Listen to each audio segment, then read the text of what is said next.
नमस्कार दोस्तों, एक बार फिर से भोजपुरी के ट्रेडिंग स्टार खेसारी यादव का एक नवरात्रि सॉन्ग आप लोगों के बीच में आउट हो गया है। जी हाँ दोस्तों, बता दिए सॉन्ग 30 सितंबर यानी आज ही के डेट में रिलीज हो गया है 6 बजे सुबह में। जी हाँ दोस्तों, बता दें कि जिस प्यार से सॉन्ग का नाम है पुजाई हो खेला।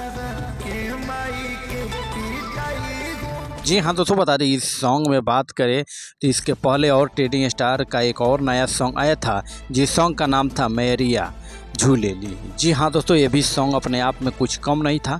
काफ़ी भक्तगणों के बीच में ये सॉन्ग अपने आप में धमाल मचाया था। वहीं दोस्तों बात करें आज के डेट में पुजाई हो खेला, ये सॉन्ग आप लोगों के बीच में रिलीज हो चुका है। वहीं दोस्तों बात करें ये सॉन्ग को तो Khesari music world YouTube channel पर रिलीज हो चुका है। वहीं दोस्तों इस सॉन्ग की बात करो तो इस सॉन्ग में इतना प्यारा सा मधुर आवाज़ दी है भोजपुरी के ट्रेंडिंग स्टार खेसारी यादव जी ने। जी हाँ दोस्तों, बता दें खेसारी यादव का ये सॉन्ग आपको दिल छू जाएगा। जब आप इस सॉन्ग को सुनेंगे तो आपका दिल भक्तिमय होने लगेगा। जी हाँ दोस्तों, सुनकर भी आप भी मैया रानी के भक्ति भजन में आप खो जाएंगे।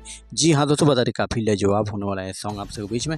वहीं दोस्तों दूसरी वो बात करें इस प्यार से भजन सॉन्ग में डांस की हैं सुप्रिया सिंह और इस सॉन्ग को लिखे हैं न्यू नागेंद्र यादव जी और म्यूजिक से सजाए हैं आर्या शर्मा जी। जी हाँ दोस्तों, वहीं बात करें वीडियो डायरेक्टर हैं पवन पाल जी।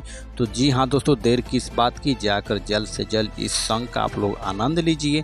खेसारी म्यूजिक वर्ल्ड पर यह सॉन्ग आ चुका है। वहीं दोस्तों अपना प्यार दुलार दीजिए। इसी तरह भोजपुरी में किसी भी प्रकार के अपडेट पाने के लिए हमारे चैनल से आप लोग जुड़ रहिए। तब तक फिर से मिलते हैं नेक्स्ट वीडियो में, तब तक के लिए जय माता दी।